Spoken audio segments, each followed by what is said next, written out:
Hi everyone, this is another run on Queen's Lost chapters, and this run will also be a no boss turn run and will also be a 0 turn run featuring Noctis.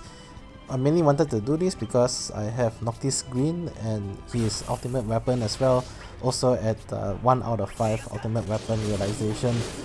And looking at the stats of this fight, each boss only has 8 million HP, and got me thinking that if twins can shave off 1 million HP per boss per turn, having 2 twins will really melt both bosses pretty quickly. Hence the strategy of this fight.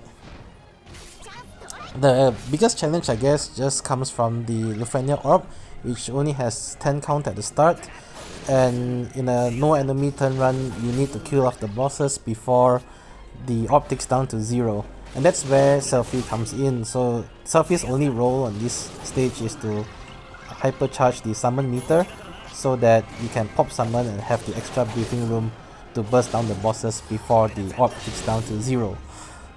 So at the start of the fight, what I did is just reset the fight until Noctis goes first so that I can go into his burst mode. That's the only way to achieve a 0 turn run with Noctis. You need to go burst mode and use his LD as the final move to buff everyone with Warpstep and to prevent his burst mode from taking a turn. Once Warpstep is up, this stage of the fight is really just using Selphie to use Rapture on the bosses so that you can launch all 3 bosses and supercharge the summon meter that way. At 79%, the bosses do become immune to turn delay, so the Rapture will not delay the bosses. However, because everyone is buffed with Warpstep, the non-turn delay isn't really an issue. The good thing also is that Rapture will also help you shave the boss's Brave from 99,000 back down to 0 really quickly. The rest of the 9 turns, as you can see, I'm just setting up the call abilities, especially Kurasame base and LD call, and Keiss LD call as well, so that I can maximize damage once I have both twins in play.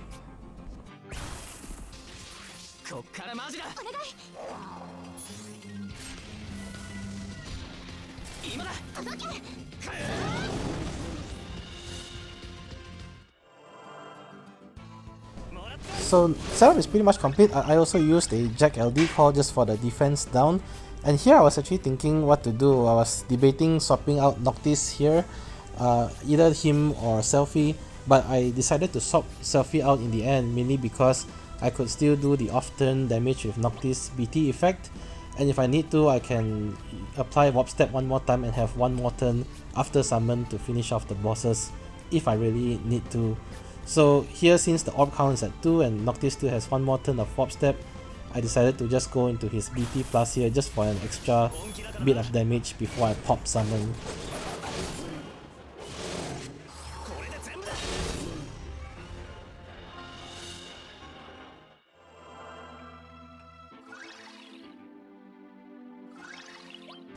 Alright, so orb count is at 1, I need to pop summon here. So here I'm just finishing up the Rapture debuff on the bosses, allowing some nice launches with twins and Selphie in play. And then on Selphie's turn, I will be swapping her out for the twins support.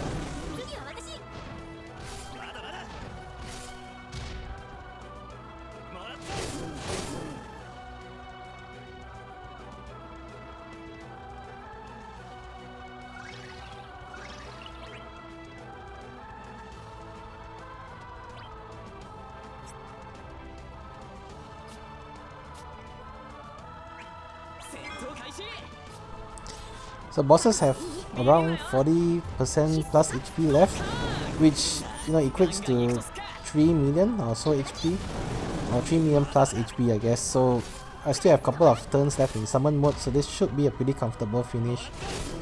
Here on Noctis turn, I was really thinking about what skill to use. It didn't really matter since the bosses are low enough. I wasn't thinking about it that time.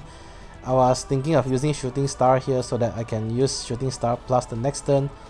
On hindsight, it's probably better to just use Warp Strike plus and then use LD on his next turn if you need to, so that you can have one final Megaflare after summon mode to finish off the bosses. Right here though, what I realized is that Megaflare hurts a lot, and 2 Megaflares from both twins really will finish off the fight.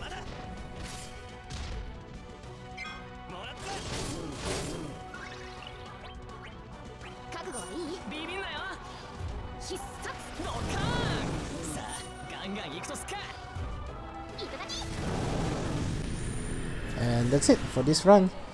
As always, I hope you've enjoyed the video, and if you do like the content, please leave a like, comment or subscribe. It really helps a lot. Till then, I'll see you guys in the next Lufenia fight. Bye!